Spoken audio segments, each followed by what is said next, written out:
tenía un cargo docente, digamos, universitario, pues nos juntáramos y estudiáramos y habláramos de estas cosas, ¿no? Como un poco de la pretensión. Y entonces me pidió que podíamos hacer este acto estructurado de esta manera, lo que hemos hecho antes, que desde las 10:30 así hemos estado hablando de cómo podíamos plantear esto del grupo de estudio de historia contemporánea en Extremadura, y luego pues que habláramos un poco de algún tema. Yo creo que se me cruzan las sensaciones, pues porque para mí que Enrique Moradillo y que Juan García estén aquí es como si a un novillero le encargaran, no sé, le dieran alternativa en muy malas condiciones, es decir, que no hay nada más lejos que, por mi parte, que intentar que este título sea pretencioso ni hacer un panorama de cosas de las que simplemente soy un pequeño lector, y lo que me gustaría es hablar un rato, pero luego animaros a todos, no solo a Juan y Enrique, a que nos aportéis cosas de vuestras experiencias y demás, ¿no? Yo esto lo titulaba, por ponerlo en un título, pero ya digo que no tiene ambición de pretencioso: todo está aún por hacer, entre comillas, historia social y nuevas formas de hacer historia, sugerencias para un debate en Extremadura. Y lo único que os voy a acercar pues son las cosillas que yo le he estado dando vueltas esta última semana sobre este tema, y que indudablemente pues se pone en relación con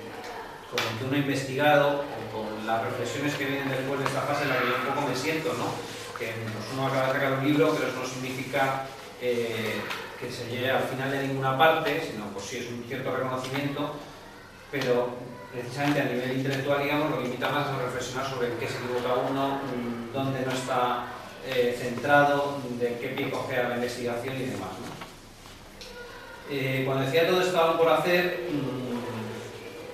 recurría a una frase de Menéndez Valdés, con la que se inauguró la Real Audiencia de Extremadura, que como sabéis es una institución que un poco, la institución borbónica que en Cáceres tiene más importancia y que además tiene mucho que ver con el hecho de que la capital de la provincia se ubicara en Cáceres, ¿no? Y el todo esto por hacer es un poco el espíritu con el que nace este grupo de estudio de historia contemporánea en Extremadura, el que, bueno, pues, efectivamente, la gente que está en la universidad, el que ha investigado y que está investigando, pues tiene unos temas de una línea de investigación abiertas, pero que nadie puede ponerle tapias al campo, y que hay mucho por hacer, y que creo que todos los que estamos aquí, pues algo a cada uno a su nivel y a su manera y con su buena voluntad, pues puede aportar, ¿no? Yo un poco en las notas previas que hacía, pues intentaba recordar cómo alguien que viene de fuera, como en mi caso, que procede de otra universidad, pues ve desde fuera cómo fue el surgimiento del Departamento de Historia de la Universidad de Extremadura. Otros lo habéis vivido más de cerca y entonces lo conocéis mejor, pero un poco a nivel historiográfico pues se veía como el momento de ese fundador, por parte también la presencia de Rodríguez de las Heras, pues significó también pues que en vez de que se avanzara sobre unos determinados temas de investigación, el que se ofertara una línea, que se abriera una línea metodológica, que yo creo que es muy en ese sentido es muy interesante. El hecho de que no se trajeran unos temas para investigar o para proponer a los nuevos investigadores, sino que se aportara o se trajera una nueva metodología con la que investigar. Yo, por supuesto, aquí yo no entro en ningún tipo, ni quiero entrar en ningún tipo de consideración personal y demás, estoy hablando simplemente como historiador. Eso, en mi opinión, y insisto desde fuera, dio lugar a dos maneras de entender un poco el oficio. Una manera, palabras de Juan García, que me acuerdo perfectamente de un congreso de esa expresión, una forma más artesanal de hacer historia y una forma más,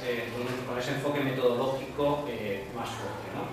Eso dio lugar pues, a una serie de investigaciones que tuvieron, lógicamente, sobre todo las personas de Fernando Sánchez Arroyo, de Juan García Pérez, el eje de la propiedad de la tierra y de las dificultades de distribución de la renta en la Extremadura contemporánea, un poco la preferencia en sus investigaciones. En el caso de Juan, pues especialmente la redefinición de los derechos de propiedad, que tiene que ver y se relaciona con las amortizaciones, y en el caso de Fernando Sánchez Arroyo, pues todo el tema de la cuestión de la propiedad de la tierra. ¿Y qué se abría otra vía? Pues había metodológica que decíamos, en la cual pues tipo de estudios tenían un enfoque más metodológico, quizá otro tipo de ambiciones en cuanto a la historia, no a traspasar el ámbito de la historia territorial y proponer pues en el análisis de discursos, en toda esta cuestión que hemos conocido,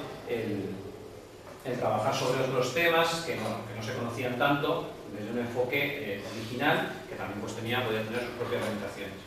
Yo esa limitación, sobre todo, la he observado como profesor de instituto, especialmente cuando hemos estado en las oposiciones o demás, porque sentía que tanto enfoque metodológico hacía olvidar una cosa que yo en mi momento cuando empezaba a estudiar historia me marcó, que es una sugerencia que hacía Tuñón de Lara en un artículo que se llama Tiempo cronológico, tiempo histórico, no sé si me empieza a acordar, es un viejo artículo de Tuñón. Entonces yo lo que veía es que esa formación de los jóvenes estudiantes de historia carecía, o se notaba mucho, sobre todo en las oposiciones, que la gente tenía un enfoque muy influido por esos enfoques metodológicos, pero que el conocimiento de la historia pura y dura pues dejaba sinceramente mucho que desear, ¿no? Y también me hacía reflexionar a nivel personal que no se puede investigar historia, no se puede profundizar en un estudio de historia si no se conoce bien la historia tal y como se ha escrito, ¿no? La historiografía sobre un determinado tema. Es decir, que ni lo metodológico nos puede llevar a un lado ni a otro. En los últimos años, realmente simplificando mucho,